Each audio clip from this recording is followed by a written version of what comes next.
good day everyone. We are the group 3 and today we will be discussing our designated topic, which is entitled the Milky Way, a normal spiral galaxy.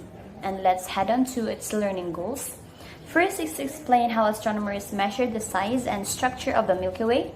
Second is to describe the environment within the disk of the Milky Way and the halo of the stars, globular clusters, and dark matter that surrounds and permeates the galaxy. Next is to chart how the chemical compositions of the Milky Way has evolved with time, and then explain the evidence for a supermassive black hole at the center of the Milky Way, and lastly, to describe the local group of galaxies. Next slide. So measuring the shape and size of the Milky Way. The galaxy can be known by looking at the sky, and the Milky Way can be seen in the sky. So when we are standing under a completely dark starry sky, which is away from light pollution, the Milky Way appears a cloud across the cosmos. But that cloud betrays no clue as what it actually is. Until the invention of the telescope, no human could have known the nature of the Milky Way. Just point even a small telescope anywhere along its length and you will be rewarded with a beautiful sight of the Milky Way. Milky Way's view is obstructed by dust. The center of the Milky Way galaxy is hidden behind a vast plain of dust, thousands of light years across. In visible light, this area of the sky is obscured by a dusk cloud. In the infrared, however, astronomers can see into the dynamic heart of our galaxy. In this near-infrared image, as we can see in the illustration, the galactic center glows bright yellow, showing a hot inner region where millions of stars orbit in a mysterious, compact center which may harbor in a massive black hole. Next, Milky Way has a bar confirmed with infrared observations. The Gaia Space Telescope, a European Space Agency or the ESA mission launched December 19, 2013, was designed with a unique mission that was to create a 3D map of stars in the Milky Way and beyond. Astronomers have now used this remarkable instrument to reveal the bar at the center of our galaxy for the first time. This is likely to be just one of the answers to some of the most fundamental questions about the formation and evolution of our galaxy. Globular clusters are spheroidal stars held together by gravity. So globular clusters are groups of tens to hundreds of thousands of stars that are held together by gravity. They have a definite spherical shape and contain mostly reddish stars. These stars are close together, closer to the center of the cluster. Globular clusters don't have much dust in them. The dust has already formed into stars. That's why. Dust and gas are discovered in the disk. So the disks, surrounded by an obscuring haze and dust, are difficult to observe. But the radio telescopes can penetrate the haze and investigate young stars. The brightness of radio waves emitted by dust in the disk can be used to give a reasonable estimate of its overall mass. Clusters distances are measured through the RR Lyrae variable stars. So the RR Lyrae stars are identified with a unique stage in the life of a low-mass star, the horizontal branch helium core burning period of evolution. As such, they show a small range in luminosity, the most variable property being their effective temperature as a function of mass. Milky Way's size is determined through using globular clusters. The first reliable measurement of the size of the galaxy was made in 1917 by American astronomer Harlow Shapley.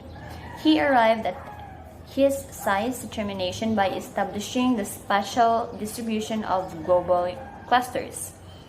Shapley found that instead of a relatively small system with the sun near its center, as what we have previously thought, The galaxy is actually immense, with the sun near the edge of the center.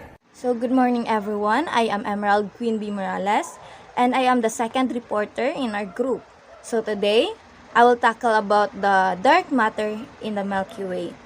So, as we can observe, astronomers use some tools to study our galaxy, to study the galaxy clearly. So, they use a long wavelength, infrared, and radio radiation that can penetrate the disk without being affected by much dust. So, as we can observe to my presentation, it has an illustration. It is the illustration of galactic center. It has two colors, which is the red and the blue shift. They called it as red shift and blue shift. So, looking in the region around the center of the galaxy, as they observe, in the upper side of the galactic center, the red shift, they observe the movement of the gas clouds. The movement of the gas cloud is moving neither toward nor away from Earth. The emission is not a Doppler shifted, which means that the frequency is not changing. On the other hand, the blue shift is the movement of the blue shift. The gas cloud is moving toward Earth. So, the rotation velocity is plotted against distance from the center of the Milky Way. So, the most distant point comes from the measurements of the orbit of the Large Magellanic Cloud, which is over 50,000 pc from the center of the galaxy. So, the nearly flat rotation curve indicates that dark matter dominates the outer parts of the Milky Way. Next slide. So, the Milky Way galaxy has a flat rotation curve.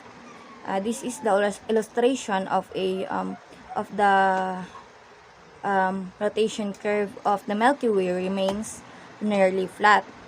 So, the astronomers measure the Milky Way galaxy's rotation curve and even determine the structure present throughout its disk. The observation of rotation curve led astronomers to conclude that the masses of the spiral galaxies consist mostly of dark matter. So, it shows that the rotation curve of the Milky Way as inferred primarily from 21 cm observations. So, the Milky Way is mostly a dark matter. So, astronomers infer that it is like other galaxies. The Milky Way's mass consists mainly of dark matter. So, the spatial distribution of dark and normal matter within the Milky Way is also much like what astronomers have observed in other galaxies. So, it is visible matter that dominates the inner part of the Milky Way and dark matter dominates in outer parts of the galaxy. So, that's all to my part. Thank you. Hello everyone, my name is Francis Clarice Amnabata, and now let us proceed to the next topic. Now that we have already know the size and dark matter of the Milky Way galaxy, let us moving forward talking about the stars in the Milky Way galaxy. Astronomers study the stellar content of the Milky Way at very close range, star by star, looking at subtle aspects of the populations of stars that give them direct clues about how spiral galaxies form. Now, in this topic, we will focus more about stars in the Milky Way. So, stars vary in age and chemical composition. Stellar ages and chemical abundances provide the most fundamental categories into which population of the stars can be grouped. Conveniently, some stars fit into distinct group that split up along just these two lines. The differences in ages between globular and open clusters that stars in the halo form first, but this epoch of star formation did not last long. Abundances of elements provide a history of star formation. The abundance of more massive elements in the interstellar medium provides a record of the cumulative amount of star formation that has taken place up to the present time.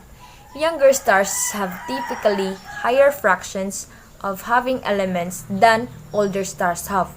In turn, the relative abundance of massive elements in the atmosphere of a star provides a snapshot of chemical composition of the stellar medium at the time the star formed. Our galaxy's chemical evolution continued within the disk. The chemical evolution of the Milky Way has continued within the disk as generation after generation of disks. Stars have further enriched the interstellar medium with the product of their nucleosynthesis. Nucleosynthesis is the process that creates new atomic nuclei from pre-existing nucleons and nuclei. Younger stars have more massive elements than older stars. Star formation is generally more active in the inner part of the Milky Way than the outer parts. The higher level of activity is a result of a denser concentrations of gas that are found in the inner galaxy. If such activity has continued throughout the history of the galaxy, then massive elements should be more abundant in the inner part of the galaxy than the outer parts. The subsequent generations of stars enrich the interstellar medium. So our stars have different ages? Yes, more massive stars die young, while less massive stars can be born for billions of years. Similarly, older stars in the outer part of the galaxy's bulge have lower massive elements abundance than do young stars in the disk. The subsequent generations of stars enrich the interstellar medium. So let us see the figure. As subsequent generations of stars form, live, and die, they enrich the interstellar medium with massive elements. It is the product of stellar nucleosynthesis. So the same thing that happened is cycle. The chemical evolution of the Milky Way and other galaxies can be traced in many ways, including the strength of interstellar emissions lines and stellar absorption lines. Past interaction with other galaxies might have steered the Milky Way's interstellar medium. Mixing gas from those other galaxies was gas already there. So, in conclusion, in this lesson, we have focused mainly on the variations of chemical abundances from place to place. These variations indicate a lot about the history of the galaxy and the origin of the material that makes up Sun, solar system, planets, and us. And that's it. Let us proceed to the next topic. Good day, everyone. I am Christy Lealyn Miranda, the next reporter, and I am assigned to discuss this topic. Halo is more than the globular clusters. Globular clusters tells the astronomers about the history of the star formation. Let us know here why the astronomers think that the globular clusters can tell us the history of star formation. But first, I will discuss what is the globular cluster. So, globular clusters are densely packed collection of stars. So, it means that the stars that the globular cluster has are all stars. It is spherical in shape. It contains hundreds of thousands and sometimes millions of stars. They are known to be located mostly in the great spherical halo of the Milky Way. Globular clusters are thought to have formed at the same time as the first galaxies. That's why the globular clusters in the Milky Way prove to be nearly as old as the universe. So, as you can see, these globular clusters can be a great evidence to identify or to know how old does the universe. And studying these globular clusters can help the astronomers to estimate the age of the universe or figure out where is the center of the galaxy lies. And the halo has two separate components, the inner halo and the outer halo. As what you can see in the illustration, it's shown there that the two halo.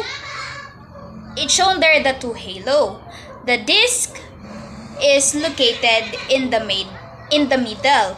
The inner halo is the light surrounding the disk, and the outer halo is the second light that is shown in the illustration that surrounds the inner halo. Milky Way holds a supermassive black hole.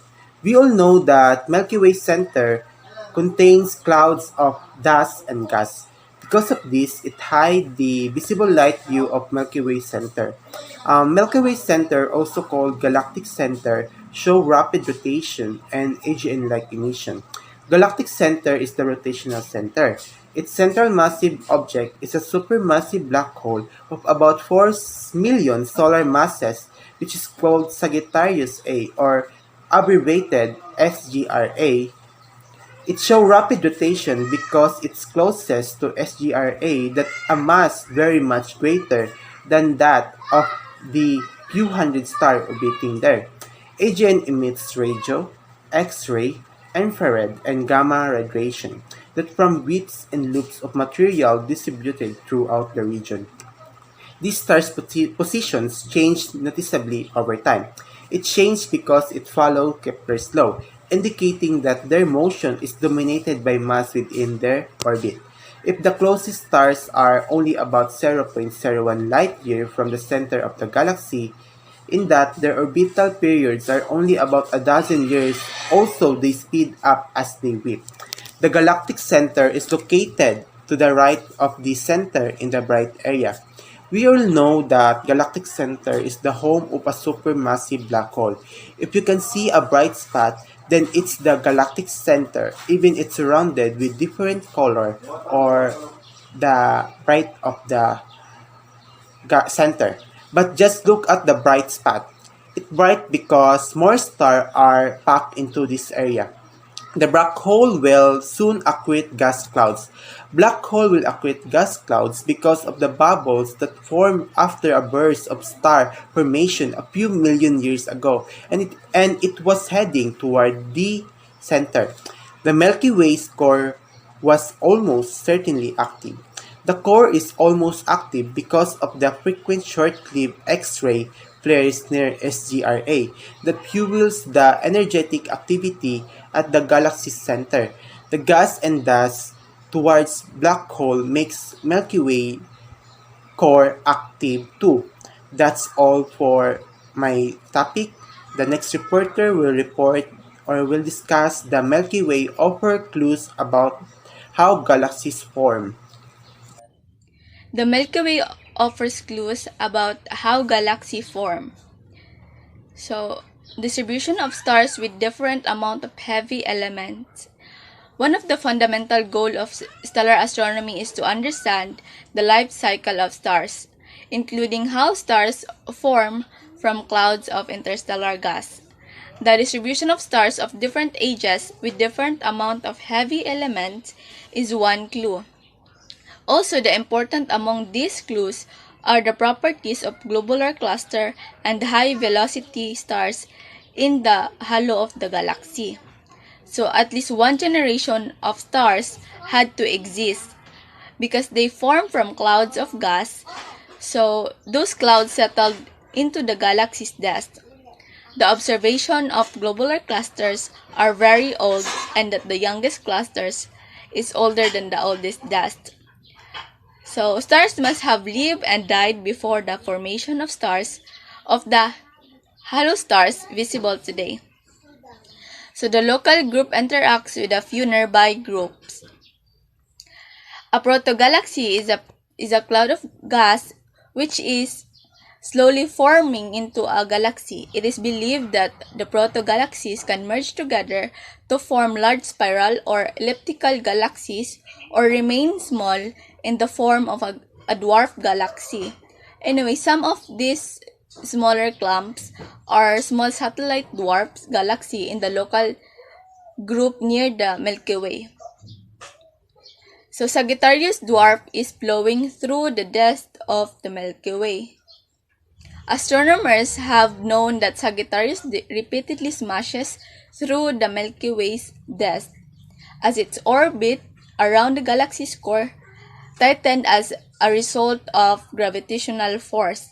Dwarf galaxies had a profound effect on how stars move in the Milky Way.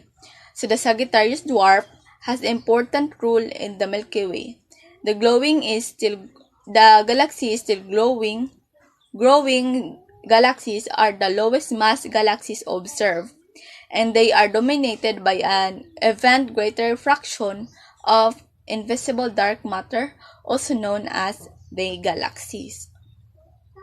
So proto-galaxies merge to form the large buried spiral galaxy in the local group.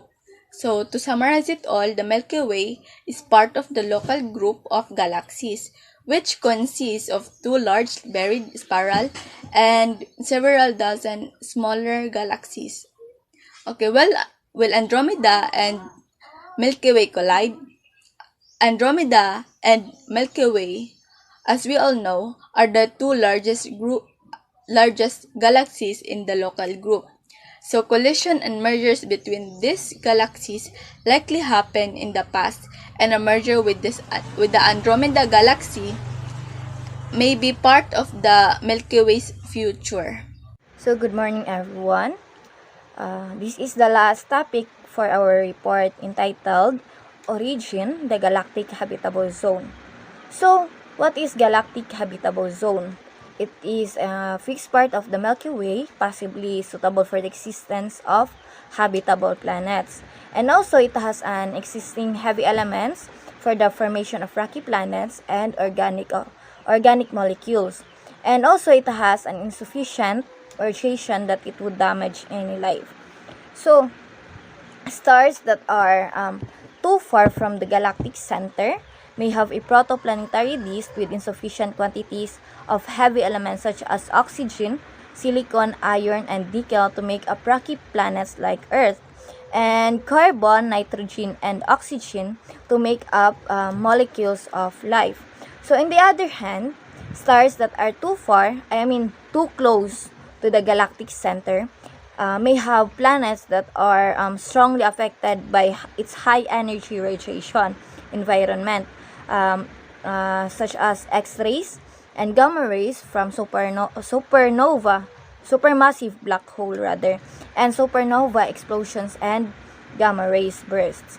So the bulge has a higher density of stars, creating a strong radiation field, and the hollow and thick disks have stars with lower amounts of heavy elements. So perhaps only stars in the thin disk of the galaxy are candidates for residence in a galactic habitable zone.